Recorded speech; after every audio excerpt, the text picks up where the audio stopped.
Good evening students. இன்னைக்கு நம்ம 9th மேக்ஸ்ல அல்ஜீப்ரா லாஸ்ட் கிளாஸ் ஸ்டார்ட் பண்ணியிருந்தோம். இயற்கணிதம் அப்படிங்கிற பாடம், அதனுடைய தொடர்ச்சி தான் இன்னைக்கு நம்ம பார்க்க போறோம். 3.2 எக்ஸசைஸ்க்கான டாபிக் பார்க்க போறோம். சரிங்களா? ஸோ லாஸ்ட் கிளாஸ்ல நம்ம என்ன பார்த்தோம்? ஃபர்ஸ்ட் பேசிக்ல இருந்து பார்த்தோம். வேரியபிள்னா என்ன, கோஎஃபிஷியன்ட்னா என்ன, கான்ஸ்டன்ட்ஸ்னா என்ன அப்படிங்கிறதெல்லாம் பார்த்தோம். அப்புறம் ஓருறுப்புக்கோவை, ஈருறுப்புக்கோவை, binomial, trinomial, monomial, polynomial. Okay. So அந்த பாலினாமியல்ல லைக் டேர்ம்ஸ் இருந்தா எப்படி ஆட் பண்ணும், அன்லைக் டேர்ம்ஸ் இருந்தா எப்படி செக்ரிகேட் பண்ணும், ஒத்த உறுப்புகளை கூட்டுவது எப்படி, வேறுபட்ட உறுப்புகளை பிரிப்பது எப்படி, அதுல வந்து கூட்டல், கழித்தல், பெருக்கல், இது 3 விஷயம் வந்து லாஸ்ட் கிளாஸ் நம்ம பார்த்தோம் இல்லையா? ஸோ பேசிக்கும், அதுக்கப்புறம் வந்து இந்த கூட்டல், கழித்தல், பெருக்கல் வகுத்துலுமே நமக்கு வந்து ஆல்ரெடி நம்ம 7th and 8th படிச்சதுதான். ஸோ அதனுடைய கண்டினியூட்டி பார்த்தோம். அப்புறம் எக்ஸ்ட்ராவா வந்து டிகிரிஸ் ஆஃப் த பாலினாமியல் பார்த்தோம். அதாவது பல்லுறுப்புக்கோவைகளின் படி அப்படின்னு சொல்லிட்டு அது என்ன அப்படிங்கறது பார்த்தோம். ஸோ இதுதான் வந்து நம்ம லாஸ்ட் கிளாஸ் பார்த்திருக்கோம். கரெக்டா? ஸோ இந்த கிளாஸ்ல நம்ம என்ன பண்ண போறோம் அப்படின்னு என்ன பார்க்க போறோம் அப்படின்னு பாத்தீங்கன்னா, ஜீரோஸ் ஆஃப் பாலினாமியல் அப்படின்னு சொல்லிட்டு ஒரு கான்செப்ட். பல்லுறுப்புக்கோவையின் மதிப்பும் பூஜ்ஜியங்களும், வேல்யூ அண்ட் ஜீரோஸ் ஆஃப் பாலினாமியல்னா என்ன, அது ஒரு ஒரு ஒரு கதையோட அந்த இத வந்து எப்படி இருக்கும் அப்படிங்கறத நான் உங்களுக்கு எக்ஸ்பிளைன் பண்றேன். சரியா? சரி, அதுக்கு போறதுக்கு முன்னாடி இன்னைக்கு நம்ம வந்து ஒரு மோட்டிவேஷனல் ஸ்டோரி பார்க்க போறோம். சோ அது என்ன அப்படிங்கறத நான் உங்களுக்கு அனிமேஷன் ஷேர் பண்றேன்.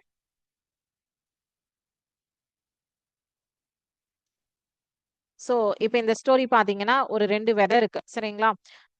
ஒரு விதையோட பேர் வந்து மாறன், இன்னொரு விதையோட பேர் வந்து கவி. கவி அப்படிங்கிறது வந்து ரொம்ப வேகமா வளரணும் அப்படின்னு சொல்லிட்டு ஆசைப்படுது.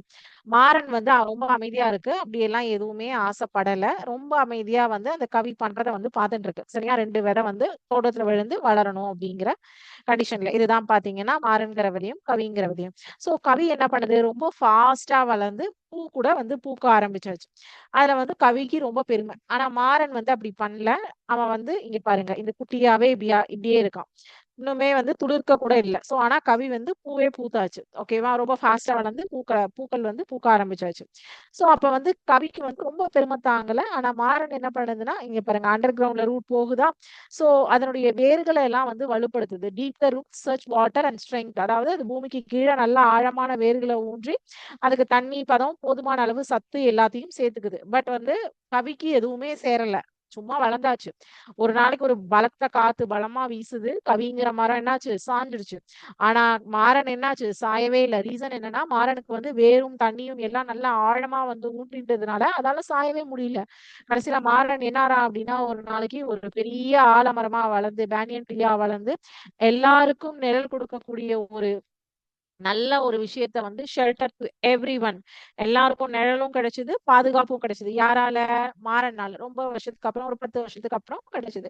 ஆனா வந்து கவி என்னாச்சு? அந்த பலத்த மழை ஒரு தடவை பெஞ்ச மழையிலேயே அழிஞ்சு போயிடுச்சு. சோ கவியோட லைஃப் வந்து அங்கேயே முடிஞ்சிடுச்சு. மாறனோட லைஃப் என்னாச்சுன்னா நல்லா வந்து பெரிய லெவல்ல வந்தது. ஆலமரம் மாதிரி. சோ இதுல வந்து என்ன நீங்க இந்த கதையில இருந்து தெரிஞ்சுக்கிறீங்க அப்படின்னா, do not compare your growth with others. Focus on building deep, strong roots. Your time will come. உங்கள் வளர்ச்சியை மற்றவர்களோடு ஒப்பிடாதீர்கள். ஆழமான வேர்களை உருவாக்கி உங்கள் அடித்தளத்தை வலுப்படுத்துங்கள். எப்பயுமே நம்மளை இன்னொருத்தவங்க கூட நம்ம கம்பேர் பண்ணிக்க கூடாது. மோஸ்ட்லி நீங்க வீட்ல அம்மா அப்பாட்டெல்லாம் சொல்லுவீங்க, என்னோட மார்க்கையும் என் ஃப்ரெண்டோட மார்க்கையும் கம்பேர் பண்ணாதீங்க அப்படின்னு. எஸ், கம்பேரிசனை யாரோடையுமே நம்ம பண்ணிக்க கூடாது. ரீசன் என்னன்னா, ஒவ்வொருத்தங்களுக்கு ஒவ்வொரு கெப்பாசிட்டி, ஒவ்வொரு கேப்பபிலிட்டி இருக்கும். ஸோ அதுக்கு தகுந்த மாதிரி தான் ஒவ்வொருத்தங்களோட growth-ம் இருக்கும். பட் நம்மளோட ரூட் ஸ்ட்ராங்கா இருந்ததுன்னா கண்டிப்பா நம்மளால இன்னைக்கு இல்லைனாலும் நாளைக்கு வந்து வின் பண்ண முடியும். நம்மளோட பேனியன் மாறன் மாதிரி தான். இன்னைக்கு வளரல அப்படின்னாலும் என்னோட ரூட்டை நான் ரொம்ப ஸ்ட்ராங் பண்ணிட்டதுனால என்னை யாராலையுமே அழிக்க முடியாது. நான் நாளைக்கு வந்து பெரிய ஆலமரமா விஸ்வரூபம் எடுத்த போது நீங்க எல்லாம் என்ன பண்ணீங்க? என்கிட்ட இருந்து நிறைய பலன் அடைஞ்சுட்டீங்க. அதே மாதிரிதான் நீங்க இன்னைக்கு வந்து உங்களுடைய வளர்ச்சியை வெளிக்காட்டுறதுக்கு தெரியலைன்னா கூட ஃபியூச்சர்ல வந்து கண்டிப்பா உங்களோட வளர்ச்சி வந்து வெளியில வரத்தான் செய்யும். ஆனா உங்களோட ரூட் வந்து ஸ்ட்ராங்கா இருக்கணும். இருந்தால் மட்டும்தான் அது நடக்கும். அதனால யாரையும் யார் கூடயும் கம்பாரிசன் பண்ணிக்காதீங்க உங்களை நீங்களே. ஓகேவா? இதுதான் நம்ம இந்த கதையில இருந்து தெரிஞ்சுக்கிறோம். சோ இன்னைக்கு நமக்கு வந்து எம்சிக்யூ டெஸ்டும் இருக்கு. ஃப்ரம் லெசன் 2 மெய்யெண்கள் அப்படிங்கிற பாடத்துல இருந்து இன்னைக்கு லாஸ்ட் 10 மினிட்ஸ் ஒரு 10 கொஸ்டின்ஸ் எம்சிக்யூ டெஸ்டும் இருக்கு. சரிங்களா? சோ அதுக்குள்ள நம்ம வந்து இன்னைக்கு பாடத்துல எவ்வளவு டாபிக்ஸ் கவர் பண்ண முடியுமோ அதை நம்ம பார்த்துட்டு வரலாம்.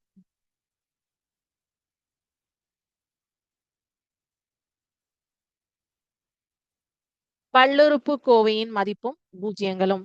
Values and zeros of a polynomial. So இங்க என்ன சொல்லியிருக்காங்க கதை, இதுக்கான ஒரு எக்ஸ்பிளனேஷன் என்ன கொடுத்திருக்காங்க அப்படின்னு பார்த்தீங்கன்னா, ஒரு பந்தை மேலே வீசினால் அது எப்போது தரையை தொடும், எந்த நேரத்திலும் அது எவ்வளவு உயரத்தில் இருக்கும். இரண்டு கேள்விகளுக்கும் பதில் ஒரே பல்லுறுப்புக்கோவையில் இருக்கிறது. If you throw a ball up in the air, when does it hit the ground? First question. How high is it at any given moment? Second question. Both answers lie inside the same polynomial.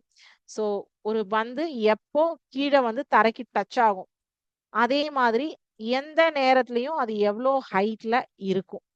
இது ரெண்டுத்துக்கும் ஒரே பாலினாமியல்ல answer சொல்ல முடியும். அதை தான் வந்து value and zeros of a polynomial அப்படின்னு சொன்னாங்க.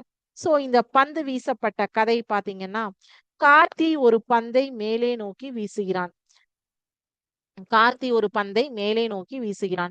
அந்த பந்தின் உயரத்தை மீட்டரிலும் நேரத்தை வினாடியிலும் பொறுத்து இந்த பல்லுறுப்புக்கோவை தருகிறது. Karthi throws a ball straight up. நேரா வீசுறான், கீழ இருந்து மேல பார்த்து நேரா வீசுறான். The height of the ball in metres. ஏன்னா அது போகக்கூடிய தூரத்தை வந்து மீட்டர்ஸ்ல சொல்றாங்க, ஹைட்டை வந்து மீட்டர்ஸ்ல. அது வந்து கீழே வரக்கூடிய அதுக்கான எடுத்துக்கொள்ளக்கூடிய நேரம் as a function of time t in seconds is given by this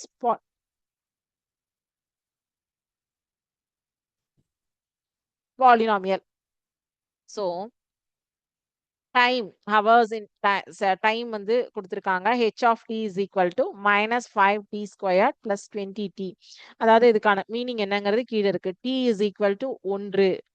ஒரு வினாடியில் பந்து எவ்வளவு உயரத்தில் இருக்கும். how high is the ball at t is equal to 1 second. ஓகேவா? ஸோ இப்போ இந்த t இருக்கக்கூடிய இடத்துல எல்லாம் ஒரு செகண்ட்ல எவ்வளோ தூரம் ஒரு வினாடியில எவ்வளோ போய் இருக்குங்கிறத நம்ம பார்க்குறோம். So h of 1 is equal to minus 5 into 1 squared plus 20 into 1. So 20 minus 5 is equal to 15. t வந்து 1ஆக இருந்தால் பால் ஆனது 15 மீட்டர்ஸ் ஹைட்ல இருக்கும். ஒரு வினாடியில பால் வந்து 15 மீட்டர் ஹைட்ல பறந்திருக்கும். அதே வந்து 0ஆக இருந்தால் பந்து எப்போது தரையை தொடும். இப்ப பந்து எவ்வளவு உயரத்தில் இருக்குங்கிறதுக்கு தான் நம்ம டைம்க்கான வேல்யூ என்ன போட்டோம், 1ன்னு போட்டோம். அதே வந்து இப்போ டைம் 0ஆ இருக்கு, தரையை தொடணும் அப்படின்னா இப்ப என்ன பண்றோம், minus 5t squared plus 20t is equal to இந்த இதை வந்து 0 அப்படின்னு எடுத்துட்டு இந்த ரெண்டு டேர்ம்ல இருந்து நம்ம காமன் டேர்ம் வெளில எடுத்தோம்னா 5t. So 5t into t minus 4 is equal to 0. இப்போ t is equal to 0 or t is equal to 4 இல்லையா? These are the zeros of the h of t. அதாவது இப்போ இந்த 5t is equal to 0னா இது opposite போகும்போது t னுடைய ஒரு மதிப்பு 0ஆக இருக்கும், t னுடைய இன்னொரு மதிப்பு 4ஆக இருக்கும் இல்லையா? So these are the zeros of h of t. அதாவது என்ன சொல்லியிருக்காங்கன்னா height of the ball in meters as a function of time. ஓகேவா? மதிப்பு என்பது ஒரு குறிப்பிட்ட நேரத்தில் என்ன நடக்கிறது என்று காட்டுகின்றது. 0 என்பது எப்போது உயரம் சரியாக 0ஆக இருக்கும் என காட்டுகிறது. அதாவது பந்து தரையில இருக்கணும். பந்து தரையில இருந்தா தானே அதனுடைய வேகம் வந்து குறைஞ்சிரும், நேரமும் குறைஞ்சிரும். அதுதான் வந்து 0ஆக இருப்பது. So value tells us what's happening at one specific moment. 0 tells us exactly when the height is 0, the moments the ball is on the ground. அவங்க கேட்ட ரெண்டே கேள்விதான் கேட்டிருந்தாங்க. என்ன கேட்டாங்க? பந்தின் உயரத்தை நேரத்தை பொறுத்து இந்த பல்லுறுப்புக்கோவை தருகிறது. சோ பந்து எப்போது தரையை தொடும், எந்த நேரத்தில் அது எவ்வளவு உயருது. நான் வந்து 1 செகண்ட் வச்சிட்டேன். 1 செகண்ட் வச்சா 15 மீட்டர்ஸ் ஹைட்ல இருக்கு. நீங்க இங்க செகண்ட்ஸை மாத்துங்க, உங்களோட ஆன்சரும் மாறும். ஓகேவா? சோ தரையை எப்போ தொடும், அதனுடைய மதிப்பு 0ஆ இருக்கும்போது. சோ அப்போ 0ஆ இருக்கும்போது எப்ப தரையை தொட்டா என்ன வேல்யூ. ஓகேவா? இது ரெண்டு விஷயம். திருப்பியும் இதே பால் ஸ்டோரிக்கு தான் வரும். இங்க பாருங்க.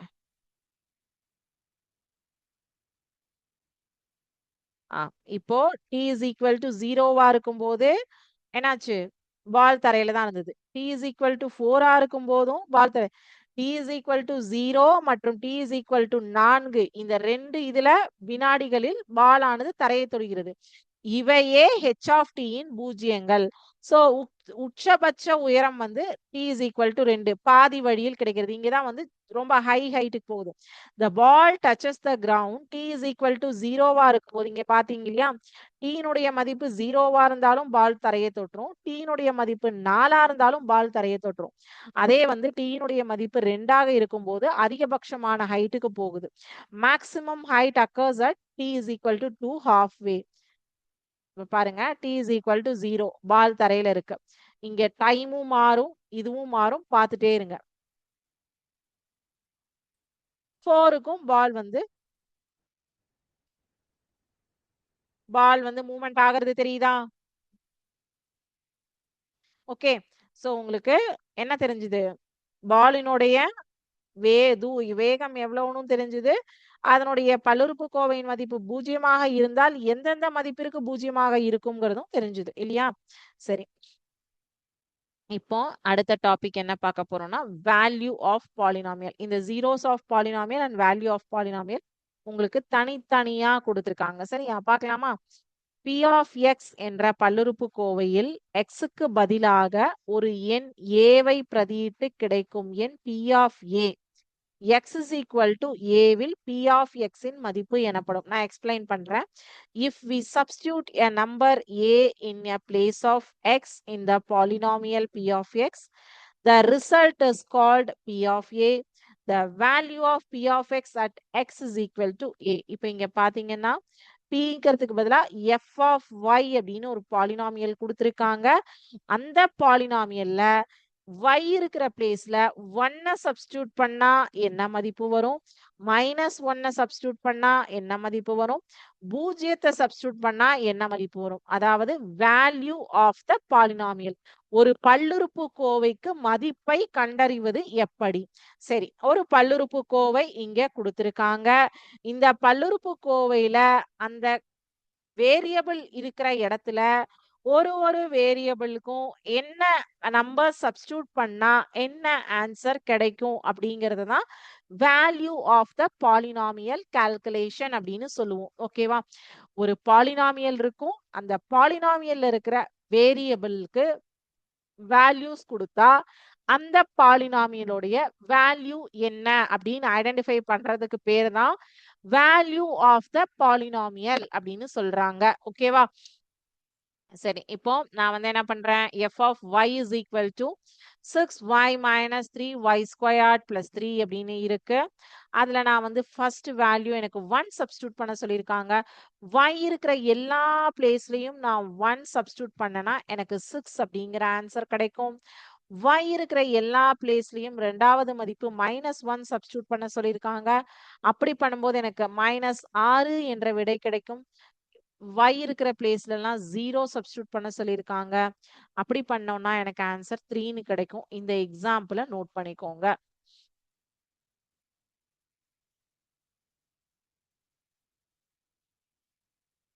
Value of a polynomial concept புரிஞ்சுதா? அடுத்த கான்செப்ட் பார்க்கலாமா? பூஜ்ஜியங்களும் மூலங்களும் zeros of a polynomial and roots of a polynomial equation. இதுவும் வந்து எக்ஸாம்பிள் கொடுத்திருக்காங்க. ஈஸியா புரியுற மாதிரி சொல்றேன். P of A is equal to 0 எனில் A என்பது P of X இன் பூஜ்ஜியம் எனப்படும்.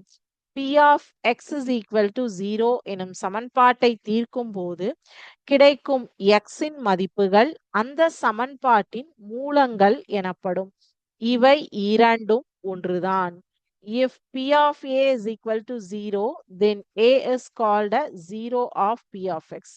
The value of X that solve the equation P of X is equal to 0 are called the roots of that equation. Zeros and roots are the same thing. அதாவது A ஒரு பூஜ்ஜியம் அப்படின்னா P of A is equal to 0. அப்போ அந்த ஏங்கிறது அதனுடைய அந்த பல்லுறுப்புக்கோவையினுடைய மூலம் ரூட் அப்படின்னு சொல்றாங்க. எக்ஸாம்பிள் பாத்தீங்கன்னா உங்களுக்கு ஈஸியா புரியும். ஸோ ஃபர்ஸ்ட் எக்ஸாம்பிள் பூஜ்ஜியத்தை சரிபார்த்தல். ஓகேவா? P of X is equal to 2x minus 1 அப்படின்னு சொல்லிட்டு ஒரு கோவை கொடுத்துருக்காங்க. ஓகேவா?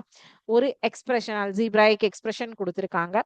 அந்த எக்ஸ்பிரஷன்ல எக்ஸ் இருக்கிற இடத்துல 1/2 சப்ஸ்டியூட் பண்ண சொல்லியிருக்காங்க. சரி, சப்ஸ்டியூட் பண்ணி நம்ம பார்த்துடுறோம். பார்க்கும்போது அந்த எக்ஸ்பிரஷன் ஆனது 0 ஆயிடுச்சு. அப்படி 0 ஆச்சு அப்படின்னா இந்த பல்லுறுப்புக்கோவையானது ஒரு பூஜ்ஜியம். அதனுடைய மூலமானது 1/2 அப்படிங்கிறத நம்ம ஐடென்டிஃபை பண்ணிடலாம். இப்ப அதே எக்ஸாம்பிள்ல அடுத்த எக்ஸாம்பிள்ல a is not equal to 0ன்னு சொல்லிட்டாங்க. x is equal to minus b by a அப்படிங்கிறது அதனுடைய ரூட் கிடைச்சிருக்கு. ஸோ இங்க வந்து ஜீரோஸ் கொடுத்துட்டாங்க. அந்த ரூட் கரெக்டா அப்படின்னு பார்த்திருக்கோம். Yes correct. ரெண்டாவது இதுல எக்ஸ் ஏ உன்னுடைய மதிப்பு கொடுக்கல. ஸோ அது நான் ஜீரோ அப்படின்னு சொல்லிட்டாங்க. அப்ப அதனுடைய ரூட் என்னன்னு கேட்டிருக்காங்க. இது இன்னும் எக்ஸாம்பிள் எக்ஸசைஸ் சம்ஸ் பார்க்கும்போது இன்னுமே கிளியரா புரியும் உங்களுக்கு. ஓகேவா? பார்க்கலாமா அடுத்தது?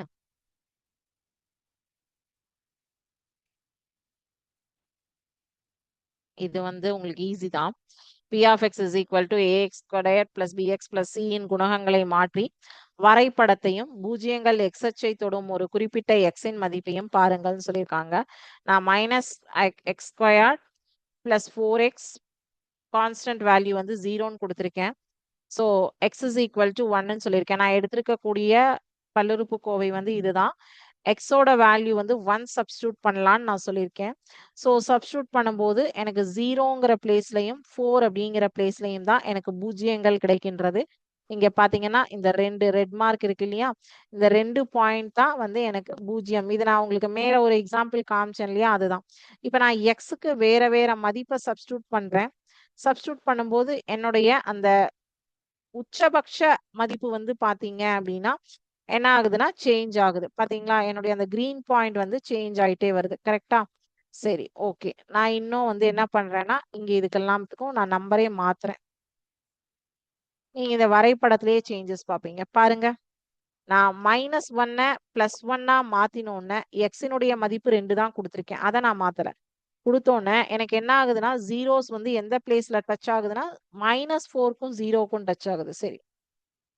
2க்கு மாத்துறேன். 3க்கு மாத்துறேன். 5க்கு மாத்தும்போது அடுத்தடுத்த புள்ளியில எங்க 0, 0.80ல எனக்கு வந்து என்ன ஆகுது?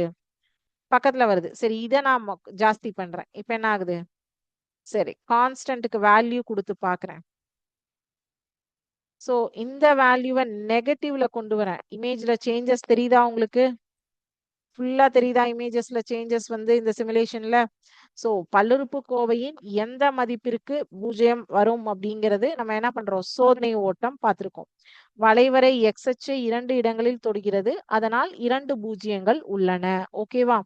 சோ இப்ப இதுவும் ஒரு ஆக்டிவிட்டி கேம் தான்.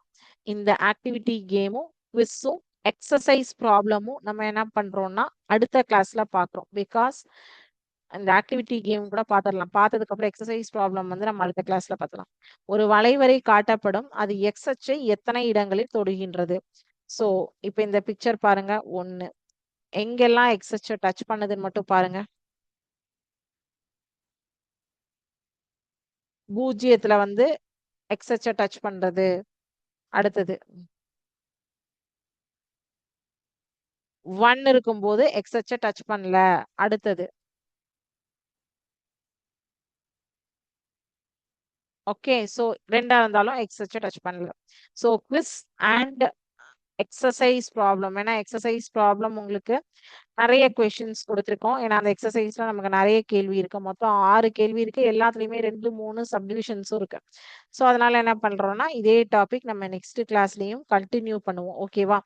இப்ப என்ன பண்றேன் அப்படின்னா நானு லாஸ்ட் லெசனோட எம்சிக்யூ உங்களுக்கு ஷேர் பண்றேன்.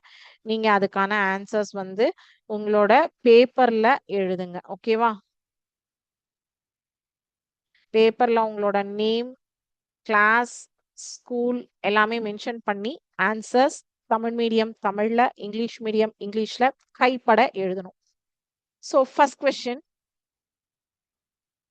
A number that can be expressed in the form of P by Q, where P and Q are integers and Q is not equal to 0 is called a dash number. P, Q என்பவை முழுக்கள் மற்றும் Q not equal to 0 எனில் P by Q வடிவில் எழுதக்கூடிய எண் dash எண் எனப்படும்.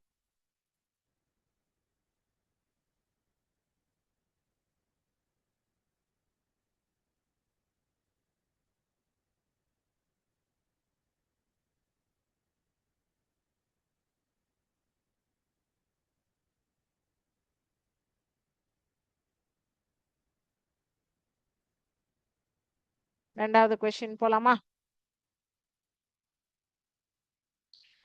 The decimal expansion of a rational number is either terminating or dash recurring.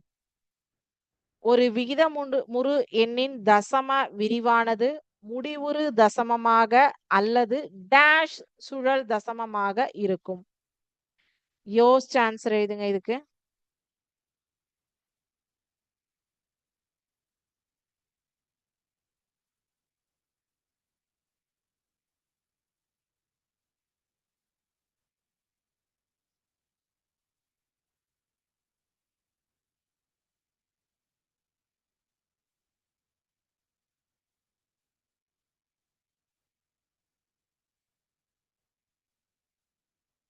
மூணாவது கேள்வி போலாமா?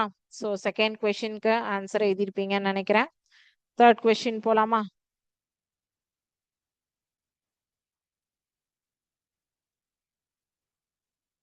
The decimal expansion of an irrational number is non-terminating and dash. ஒரு விகிதமுறா எண்ணின் தசம விரிவு முடிவுறா மற்றும் dash சுழலற்றதாக இருக்கும்.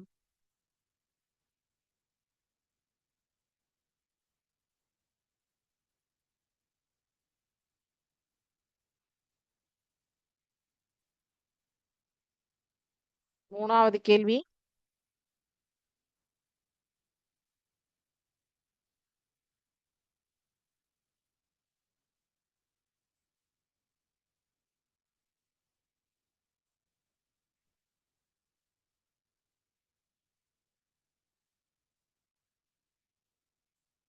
Answer எழுதிட்டீங்களா?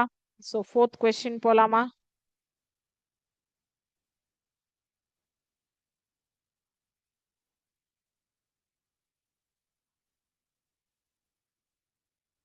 Question number 4.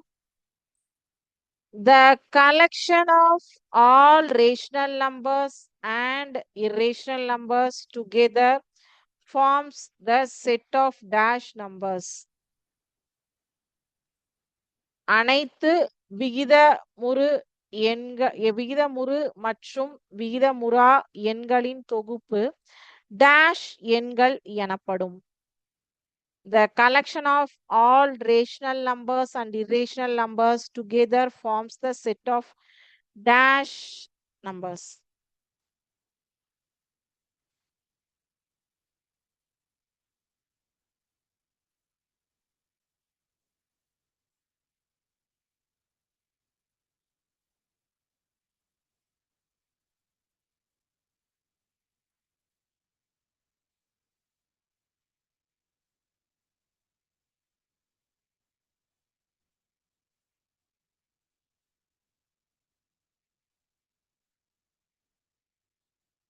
Question number 5.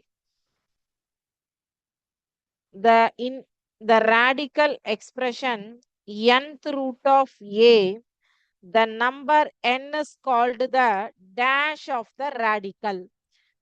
nth root of a என்ற மூல குறியீட்டில் n என்பது மூலத்தின் dash எனப்படும்.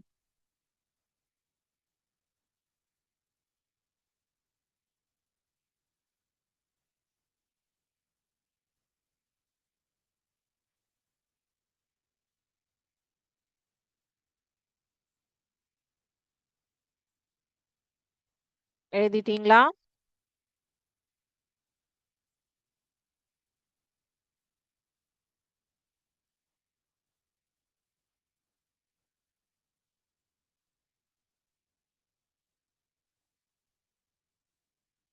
6th கொஸ்டின் போலாமா? எல்லாருமே வந்து வேர்ட்ஸ்ல எழுதுங்க கைப்பட.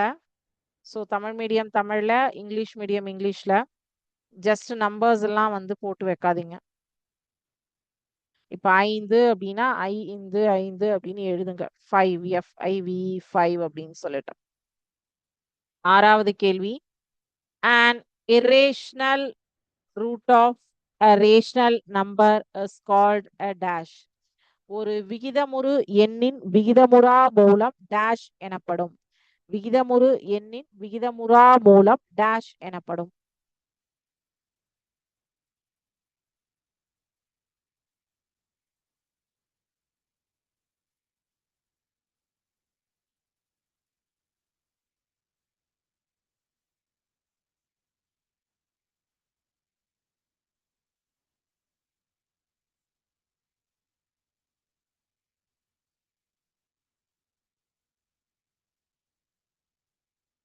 ஏழாவது கேள்வி. The order of the third cube root of 7 is dash. Cube root of 7 என்ற முருடின் வரிசை டேஷ் ஆகும்.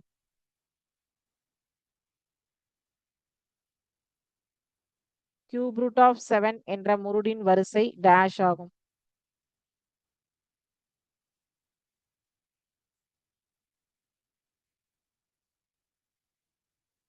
எட்டாவது கேள்வி பார்க்கலாமா?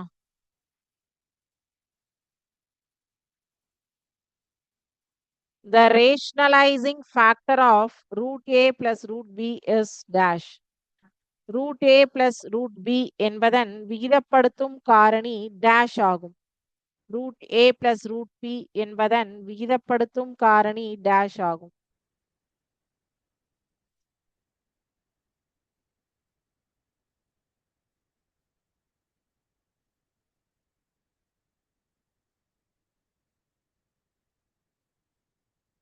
ஒன்பதாவது கேள்விக்கு போலாமா?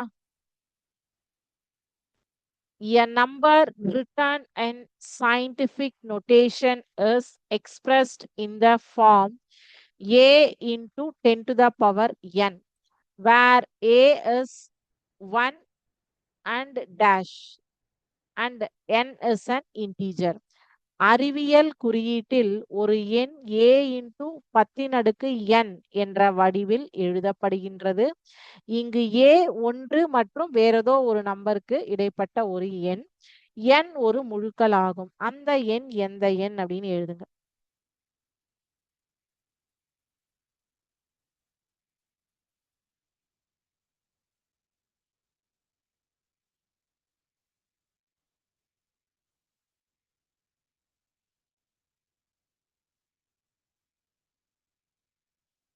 எழுதிட்டீங்களா? Last question. When expressing a very small number like 0.00052 in scientific notation as 5.2 into 10 to the power n, the power n will be dash. 0.00052 என்ற மிகச் சிறிய எண்ணை 5.2 into 10 n என அறிவியல் குறியீட்டில் எழுதும்போது n இன் மதிப்பு டேஷ் ஆகும்.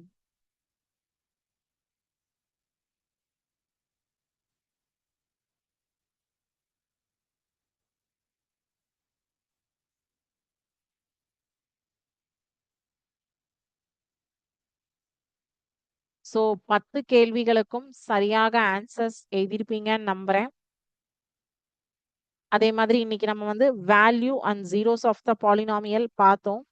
அடுத்த கிளாஸ்ல இதை திருப்பி நம்ம ஒரு தடவை ரீகேப் பண்ணிட்டு தான் எக்ஸசைஸ் ப்ராப்ளம்ஸும் குவிஸும் நம்ம பார்ப்போம். பிகாஸ் எக்ஸசைஸ் இது ஒன் மோர் டைம் நீங்க ரீகேப் பண்ணும்போது உங்களுக்கு ஏதாவது இன்னைக்கு கிளாஸ்ல டவுட்ஸ் இருந்ததுன்னா கூட அது நெக்ஸ்ட் கிளாஸ்ல உங்களுக்கு ரெக்டிஃபை ஆயிடும். இல்ல வேற ஏதாவது நியூ டவுட்ஸ் இருந்ததுன்னா நீங்க நோட் பண்ணி வச்சுட்டு கூட கேட்கலாம். ஏதாவது டவுட் இருந்ததுன்னா கேளுங்க இப்போ.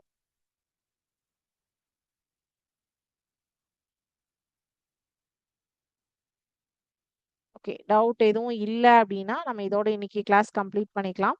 Thank you students. வாழ்க பாரதம், வெல்க தமிழகம்.